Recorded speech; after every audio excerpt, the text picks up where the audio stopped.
Hip series part 5, stretching our hip joint into external rotation. Hi, my name's Sammy. I'm a physical therapist, and if you're new here, I'm teaching people how to stretch their hip into all the different directions that the hip goes because it's a commonly asked question. I'm just showing the way that I find is most easily accessible for most people in the clinic. I'm not sure if we'll need our strap today, so we're gonna bring it just in case. So if we're going to stretch our hip into external rotation, there are lots of different ways, but external rotation is basically like turning the hip outward like this, okay? So it's outwardly rotating. One way could be, if you're really stiff hip, you could just simply lie like this and turn your foot out. That is technically hip external rotation. You could start and just windshield wiper the foot out, externally rotate the hip, okay?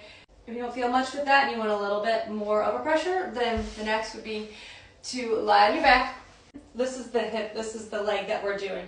You could straighten the other leg out, and then depending on how stiff you are, you bend this knee and you let the leg fall out. Okay, now if you can do that without any issue, next what you might want to try to do is place the outside of your ankle on top of your shin, and then let it fall out like that. Okay, so then we're just elevating it off the mat a little bit.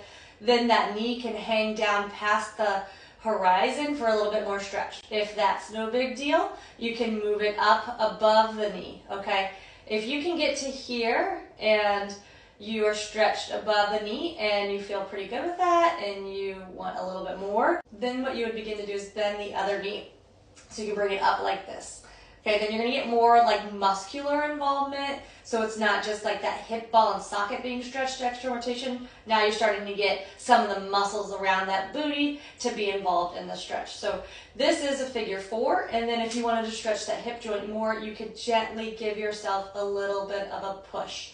Okay, so that's stretching the hip joint into the direction of external rotation. Then you can change it up a little bit if you want to get more muscular stretch. So this is like joint stretch. This stretch can help you cross your legs so you can tie your shoes, that sort of thing. And then if you wanted even more, then you could either grab the back of this thigh, or if that's too hard, you could put a strap and then pull with the strap, okay?